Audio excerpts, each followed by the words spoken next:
Chapter 15. Then said the Lord unto me, Though Moses and Samuel stood before me, yet my mind could not be toward this people. Cast them out of my sight, and let them go forth. And it shall come to pass, if they say unto thee, Whither shall we go forth?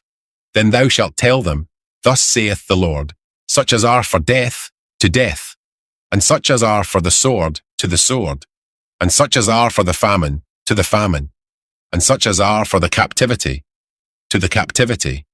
And I will appoint over them 4 kinds, saith the Lord, the sword to slay, and the dogs to tear, and the fowls of the heaven, and the beasts of the earth, to devour and destroy.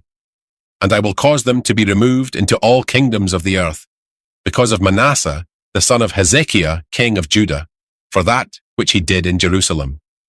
For who shall have pity upon thee, O Jerusalem? Or who shall bemoan thee? Or who shall go aside to ask how thou doest? Thou hast forsaken me, saith the Lord. Thou art gone backward. Therefore will I stretch out my hand against thee and destroy thee. I am weary with repenting. And I will fan them with a fan in the gates of the land. I will bereave them of children. I will destroy my people, since they return not from their ways. Their widows are increased to me above the sand of the seas. I have brought upon them, against the mother of the young men, a spoiler at noonday. I have caused him to fall upon it suddenly, and terrors upon the city. She that hath borne 7 languisheth. She hath given up the ghost. Her son is gone down while it was yet day. She hath been ashamed and confounded, and the residue of them will I deliver to the sword before their enemies, saith the Lord. Woe is me, my mother, that thou hast borne me a man of strife and a man of contention to the whole earth. I have neither lent on usury, nor men have lent to me on usury, yet every one of them doth curse me.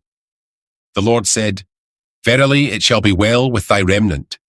Verily I will cause the enemy to entreat thee well in the time of evil, and in the time of affliction. Shall iron break the northern iron and the steel? Thy substance and thy treasures will I give to the spoil without price, and that for all thy sins, even in all thy borders. And I will make thee to pass with thine enemies into a land which thou knowest not. For a fire is kindled in mine anger, which shall burn upon you. O Lord, thou knowest, remember me, and visit me, and revenge me of my persecutors. Take me not away in thy long suffering. Know that for thy sake I have suffered rebuke.